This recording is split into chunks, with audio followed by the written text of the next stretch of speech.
হিপের মাপ লাগে, থাইয়ের মাপ লাগে, অ্যাঙ্কেলের মাপ লাগে, আর কি লাগে আমাদের নীলের মাপ লাগে, তাই না?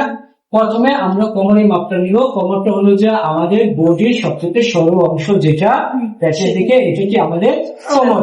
তো এই কোমরের ভিতরে আমি কি করব, দেখেন এই যে 2 আঙ্গুল ঢুকাই দিয়ে, ঠিক আমরা যেভাবে নেই, যে নাভির ঠিক উপরে 2 আঙ্গুল ঢুকাই দিয়ে আমরা কি করলাম, কোমরের মাপটা নিয়ে নিলাম। কোমরের মাপের পরে আমরা নিব কি হিপের মাপ। হিপও একদম সেম, এই আমাদের কি এটা হিপের মাপ, ঠিক আছে? এই যে হিপ হলো যে আমাদের সবচেয়ে উঁচু অংশ, সবচেয়ে হাই অংশটা, আমাদের নিচের পাটের সবচেয়ে হাই অংশ। তারপরে দেখেন আমাদের কি দরকার, লম্বার মাপটা দরকার। লম্বা আমি থেকে বলবো, লম্বা তো সাধারণত আমরা কি কোমর থেকে অ্যাঙ্কেল ল্যান্ড পর্যন্তই করে থাকি, তাই না? আর প্যান্টের লম্বাটা সাধারণত সবাই কি হয়, এই কোমর থেকে একদম আপনার পায়ের গোড়ালি পর্যন্ত নিয়ে থাকে, তাই না? অনেকে যদি শর্ট পরে অ্যাঙ্কেল ল্যান্ড পর্যন্ত করে, আমরা কি পায়ের গোড়ালি পর্যন্ত একটা মাপ নিয়ে নিব, যে পায়ের গোড়ালি পর্যন্ত। এই যে অ্যাঙ্কেল লাইন হচ্ছে এইখানে যে আমাদের যে টাকনি, যেটা আমরা বলি, এটা হচ্ছে আমাদের অ্যাঙ্কেল। হ্যাঁ, তো অনেকে এখন শর্ট করলে এইটুকু, আর যদি লং করে তাহলে কি কোমর থেকে পায়ের। এখন দেখেন নাভির উপর থেকে নাভির নিচ থেকে দেখেন, এটা আমার সবচেয়ে সরু অংশ, যেটা ঠিক আমাদের কোমর। এটা নাভির অবশ্যই 1 থেকে 1.5 ইঞ্চি উপরেই হয়। কিন্তু প্যান্ট এখন বর্তমানে আমরা যে প্যান্ট গুলা পরি, আমরা আর কোমরে পরি না, আমরা কি করি, লো ওয়েস্টে পরি।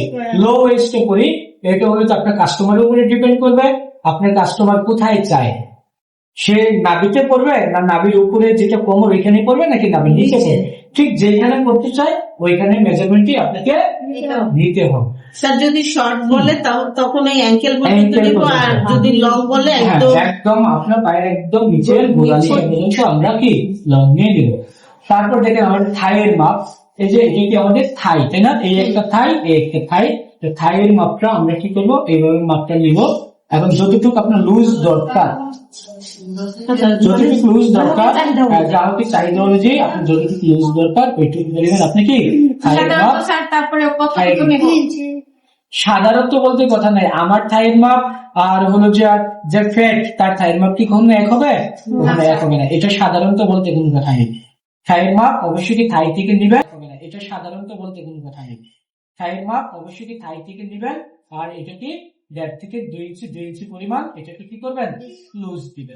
ঠিক আছে, হ্যাঁ, এটা হবে তো স্লিম ফিট। 2 ইঞ্চি যদি দেন, একটা দিলেই হবে।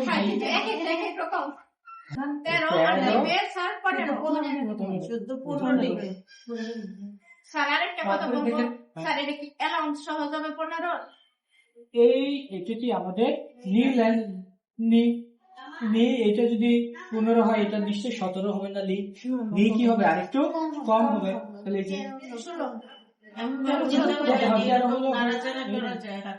এবং কি এরকম ভাবে ফিট দেওয়া যাবে না যেন কি সে বসতে পারতেছে না, এইটুকু করে আর পারে না। কিছুদিন দেখবেন যে বাংলাদেশে একটা ট্রেন চলে আসছিল, এটা মেবি 6-7 দিকে, না 6-7 কি আমরা নিব। ওকে, 11-12 যাই না, যতটুকু প্রয়োজন হয়। হ্যাঁ, যতটুকু লুজ আপনি নিতে চান, যতটুকু লুজ করতে চান।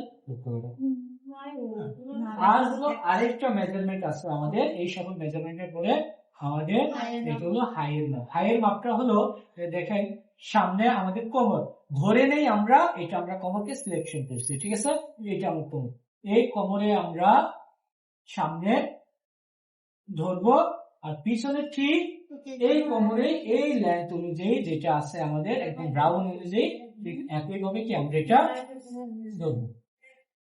এখন আমরা যদি এরকম ভাবে ধরে প্যান্ট করলে কি আমরা প্যান্ট করতে পারবো? না। অবশ্যই কি করতে হবে, আমাদের লুজ দিতে হবে। 2.5-3 ইঞ্চি আমাদের কি লুজ দিতে হবে, না তবে কি আমরা এটা করতে পারবো না, তাই না?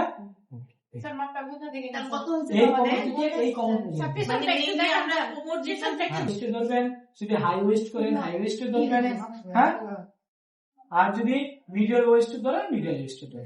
এটা হচ্ছে পুরোটা কাস্টমার কাস্টমারের উপর ডিপেন্ড করে। কাস্টমার বলতে আপনার বায়ার, আপনার কাস্টমার, আপনার ক্লায়েন্ট, তার উপরে আপনার ডিপেন্ড করে। সে কতটুকু লুজ ফিটিং চায়, কতটুকু ফিটিং চায়, কোমর কোথায় পড়বে, নিচে পড়বে না উপরে পড়বে।